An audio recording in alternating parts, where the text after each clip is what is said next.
In Star Wars The Mandalorian, we see a version of Tatooine that has been taken over by warlords, crime lords, and every other form of unstable government imaginable.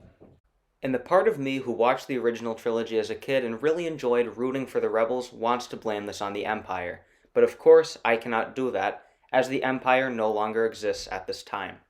In reality, the Empire was the only thing holding Tatooine together. Let's talk about how the fall of the Empire destroyed Tatooine.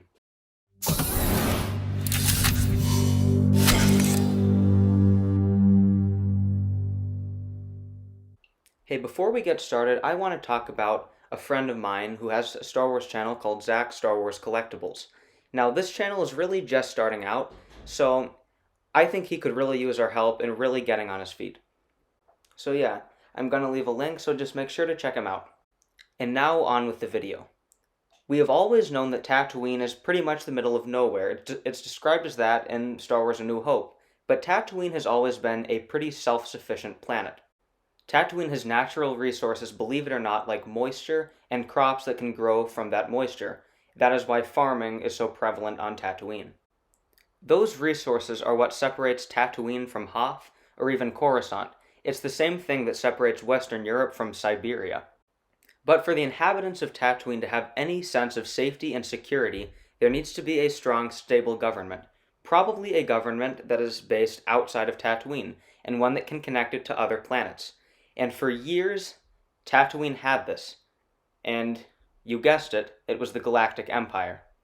But after the fall of the Empire, Tatooine was really left to its own devices and really its own cultural groups. And there were quite a few of these on Tatooine, but I'm going to focus on three prevalent cultural and ethnic groups on Tatooine. The two native groups, the Tuskens and the Jawas, and also the third one, the humans, that colonized the planet much later.